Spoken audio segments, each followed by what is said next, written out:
So, do you ever find yourself like primping right before you start a podcast? Well, some people do watch this. Some people do watch this. Some people watch this. It's on YouTube, and as all the episodes, I think, are on YouTube. But by far, the majority listen to Did it I? anyway. Good to see you, my man. Good to see you. How you doing? Well, I am. So, first of all, I'm speaking with Kevin Gillespie here. He's a leader of our Leadership Academy here at the Mortgage Marketing Animals, where we have company owners, very highly successful branch managers, kind of a place where they can go and because it's a different kind of information. But anyway, so I am today broadcasting out of those watching this on YouTube, going, "What is with the background?" A sleazy 1970s apparently hotel here in Phoenix, Arizona. Actually, it's a really cool place. It's called the Wigwam. Like a Native American wigwam. It's a really cool resort. So it's a very fascinating place. And so we might hold our next one here, man. This is a Oh, that'd be fun. it's a good location. So anyway, let's talk about our topic. Okay. Well, as you know, in the Leadership Academy, we for growth, we've got six core issues. We like to, if you get these six systems in place, you're going to grow. Okay. And one of the systems is how do you position your product and pricing offering, and how do you add value to it and put it in such a way that it's a wow offer so that people, when they're done talking to you, think, well, I'd be crazy not to do business with Carl. But because, you know, the mortgage game, most of us, and I've been Okay. guilty of this myself a lot, is they're doing what kills profits, and it's trying to be the cheapest price because we think we all have the same product, and it's a race to the bottom, and nobody wins when that happens. And I mean, don't you think that's the case, that too many loan officers, they think it's all about, or a lot of it's about price? Yeah, and I think we can all agree. You got to be in the ballpark, right? You got to be competitive. 100%. But I learned a lesson from the car manufacturer Yugo that you might not want to be the absolute cheap. Dude, I knew this guy. I knew this guy. I'm not going to give his location because I respect him and I don't want this to be taken the wrong way. I knew this guy that closed a ton of loans, but Kevin, he averaged 25 basis points was his take. And I said, dude, you could raise your, and I said, well, and he closed a good amount, right? And he goes, well, I closed a large amount because, my rates are, I'm just using his words, the lowest. And they were lower. And I said, dude, you could raise your prices, close 25% that you're closing right now, make the same amount of money and actually probably more money you'd profit because you'd have less of a machine needed to run the operations. And I know you'd have less homework and headaches. And I bet your wife and kids would appreciate it a little bit too. And so, yeah, I think this thing that we think we have to, and he was the nicest guy ever, really super smart. He just didn't know that you didn't have to be the lowest rate. So I don't even know like the odds of finding the lowest rate. I don't even know how you'd find I, what, I it's don't even know always what going that to number change is. Yeah. because of the way the market is and the games that are played.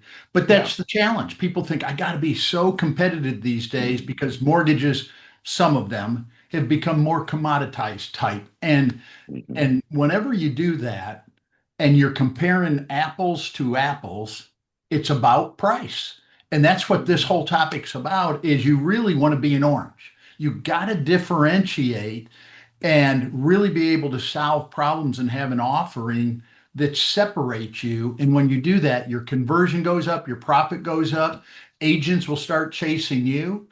And it really makes a huge difference. And in the Leadership Academy, we found there are kind of five key strategies within that pricing and product system that most companies take very little time to ever put together. And so, if it's okay with you, I'll run through the five just real Yeah, quickly let's do that. at And, a and high now, level. and when I'm making this offer, is this primarily the conversation with the borrower, or is this Right. primary the real estate? So this Yeah. is Now the the agents, conversation with the borrower. some of it will be with the agent, but let's focus as if you've got a lead Okay. and you're talking to the consumer, whether it be refi or purchase. But what would happen for everybody if you could just, with the leads you're getting now, get a 25 or 30% increase in your conversion? It's That's a free pretty money. big payday. Yeah, free money. Yeah. All right. So let's go over, it, man. What's the first one? Well, at a high level, you obviously got to look at your product offering.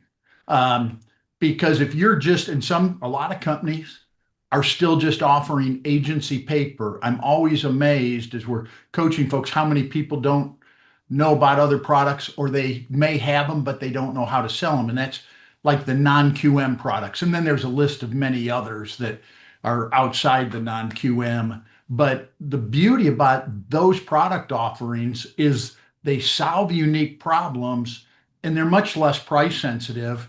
And interestingly enough, I heard coming out of MBA that they're predicting that going forward that non-agency product will be about 30% of the originations that are done. So if you don't add this product line and know how to present it and sell it, and even though it may be a little bit higher rate or whatever, you've already cut out 30% of the business. So that I would say that's one. Don't you find that you guys are doing more non-QM and other business lines than what we were doing a couple of years ago? Oh, for sure. But I tell you something. I always get it, and I want to make sure we get the hit all the points here.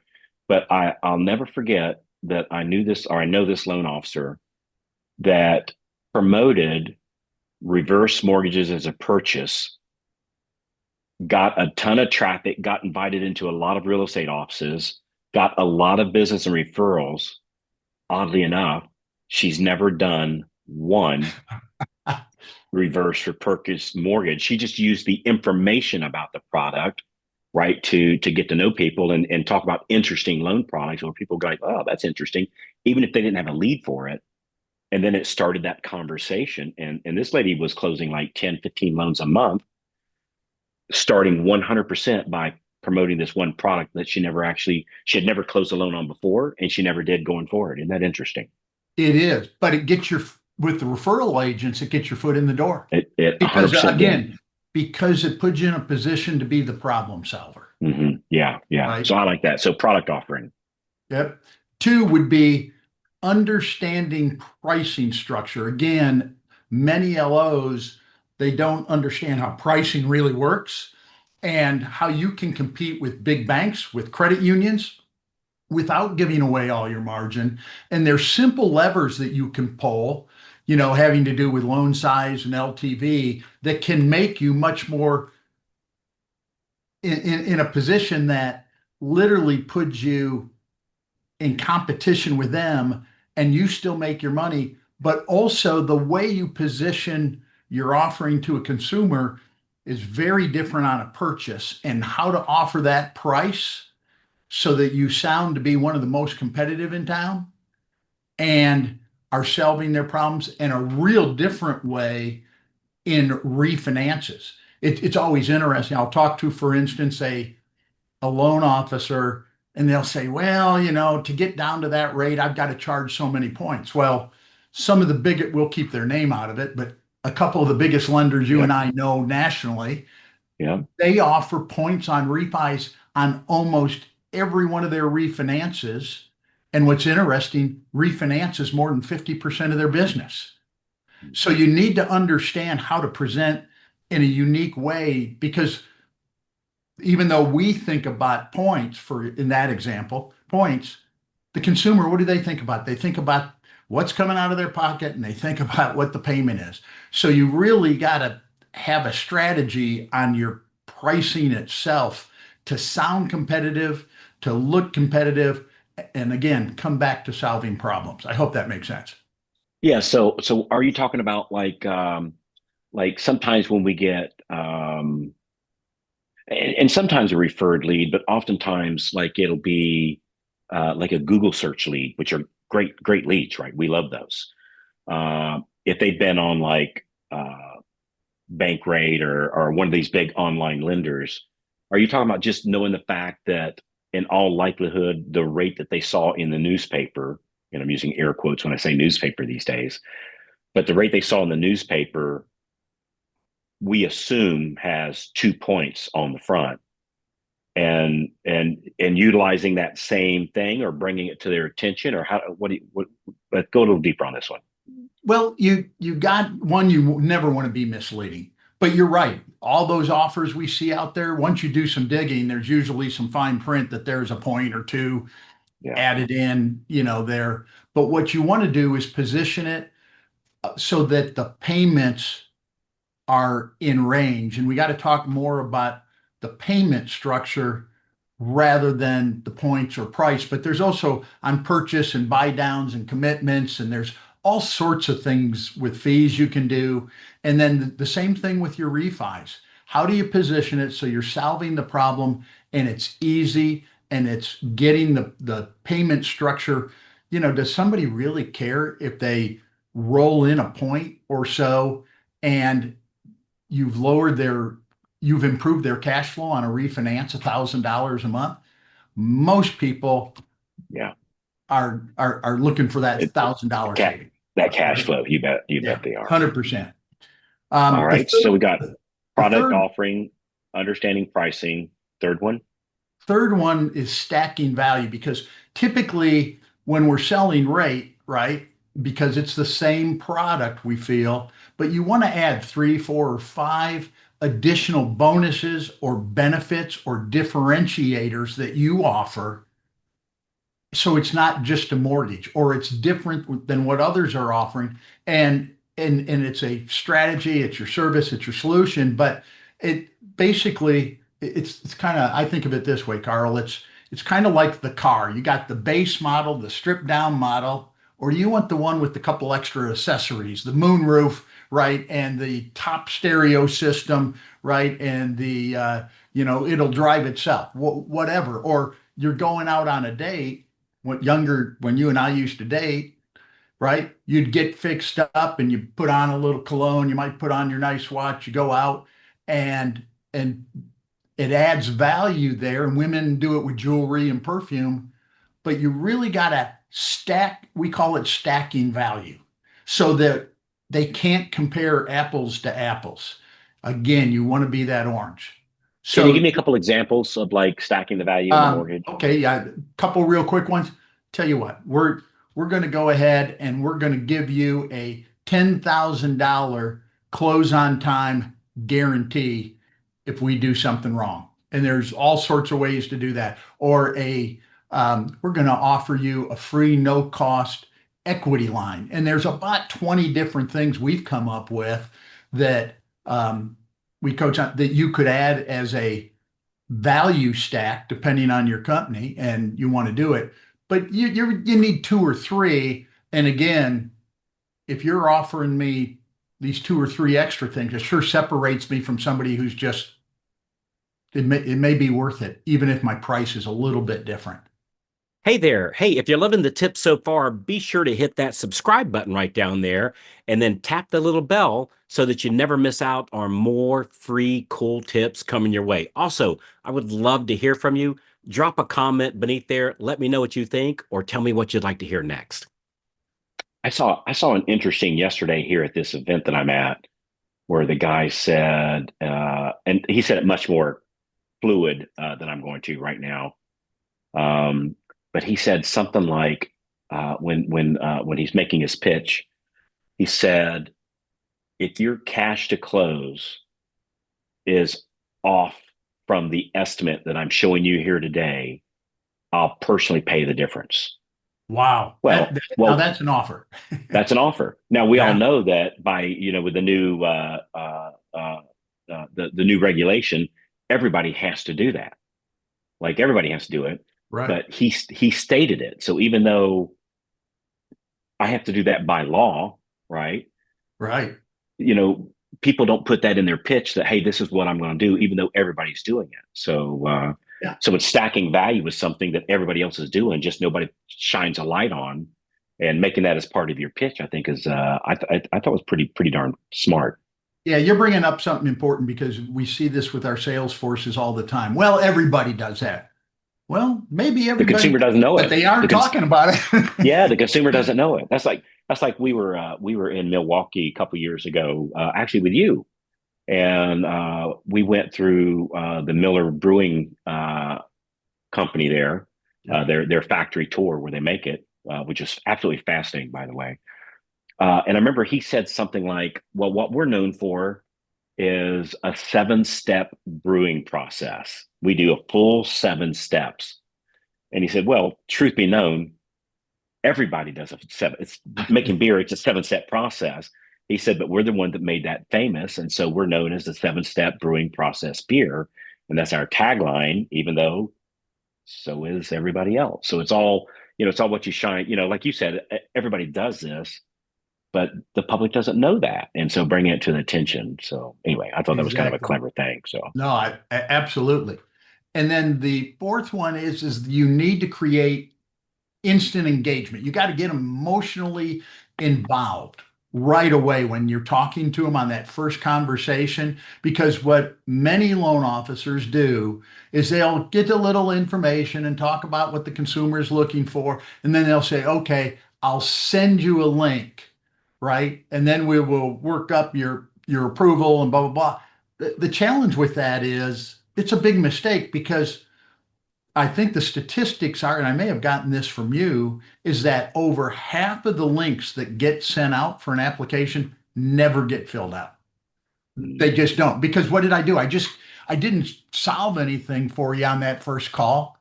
I was vague. And then what I did is I gave you homework. Well, who's looking for homework? I'm sure not. I got enough things to do.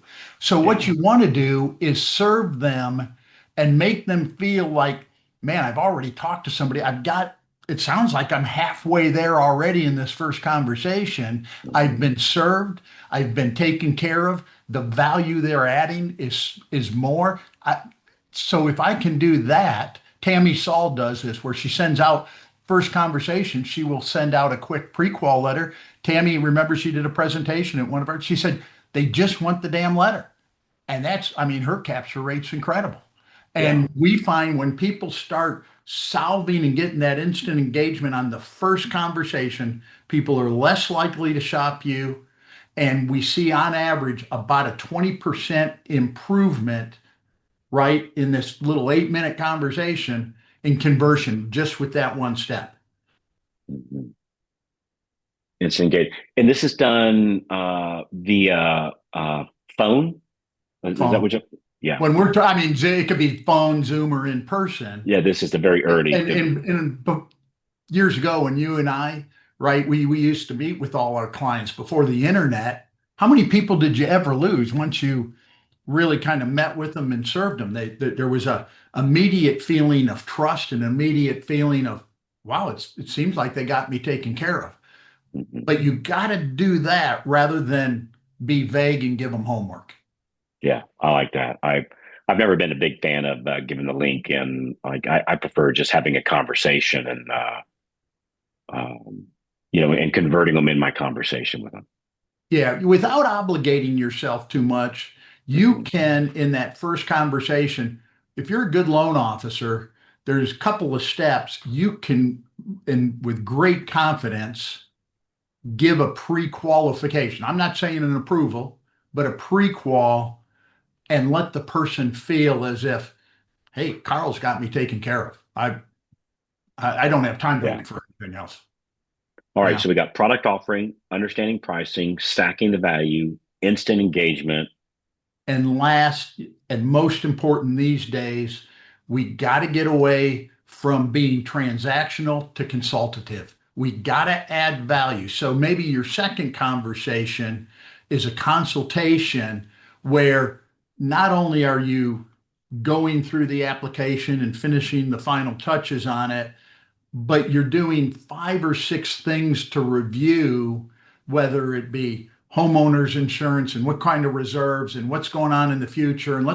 And so that they don't even only feel because you're giving them a huge amount of debt and you owe this to these people, but how do you position them so that when they're dealing with you, they feel I'm going to be in a better financial position than I was before taking out this loan. And Mhm. if you can do that with your consultation, people at the end of it will feel, man, I'd be crazy not to work with Carl. And as you know, you were in a meeting with me a couple of weeks ago over in Clearwater at one of our events, and we had a couple of people in there. Their conversion rate using these 5 steps in the process is sick. In fact, we're doing a call on this next week for the loan officers that are in leadership group, the managers and their loan officers. But a couple of those folks are getting 60, 70% conversion rates. I mean, it's well above Off the average. I chart. mean, Well, yeah, remember that? I do remember that.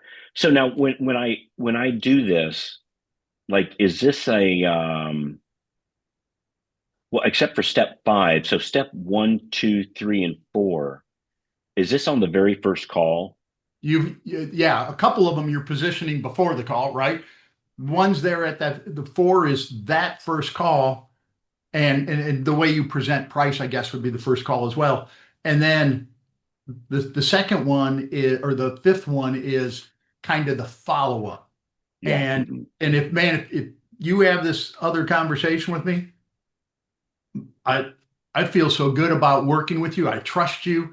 You're honest. You're giving me great guidance. You're not trying to sell me. My chances of sticking with you versus looking at another person, I think Very high. you're way ahead of the rest of the race, and we see it within our group. And so the bottom line is, I think you folks, you got to stop competing on price because it's apples to apples. You got to find these strategies or come up with others that make you an orange. And so if Yeah, anybody wants to find out more, we'd be happy to talk to them about it.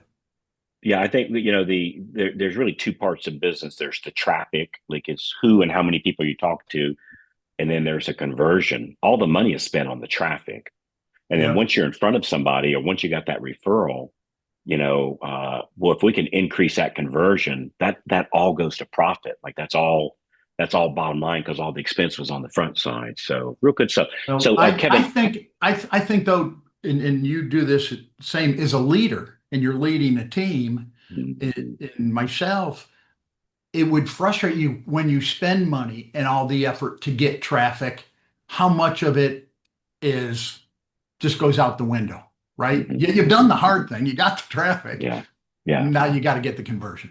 Yeah, I like that. I like this. Hey, if somebody wants some more information about this, Kevin, and learn more about the Leadership Academy that you so generously give your time to, what's the best way for them to do that? Probably best to go to www.profitdrivenplan.com. Once again, that's www.profitdrivenplan.com. And you or Kristen or myself would be happy to have a conversation, no high pressure, but just kind of talk about what we do and we'll give you a couple of good ideas just on this pricing and product alone that would make it Yeah. worth your conversation. Well, to get with me, if I'm the one on the phone with you that day or in the Zoom meeting, there might be some pressure. No, I'm just kidding. You're still doing that headlock So, thing? yeah, I'm still doing the headlock thing. Shake him by the shoulder. What's wrong with you?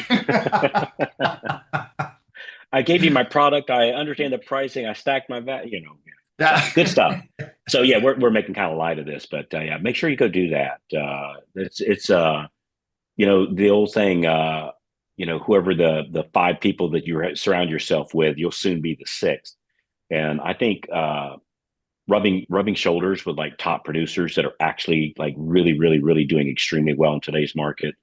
Gosh, it's been the single best thing in my business life. Single best thing that I've ever done is It's make sure that I'm hanging out with the right people. Yeah, even in this last couple of years, which has been a tough market for everybody, we've had people grow, as you know, a couple of them. It's not, I won't say it's typical, but man, they've grown $100 million a month in production. A couple of these companies, Yeah, and but it's not unusual for people in leadership that they'll increase 10 million, $20 million a month over time and putting in our various yeah, strategies and systems. Yeah, good stuff. and it's a great group of people. Just So if nice you as want to if you want to talk to the wizard himself, what was that website again? W Profitdrivenplan.com. Yep. Perfect. Profitdrivenplan.com. We'd love to All right. talk. All right, Kevin. I appreciate you, brother. I know you got another meeting Appreciate here. you, friend. So appreciate you, brother. Okay, buddy. Appreciate All you. right, bye. Bye.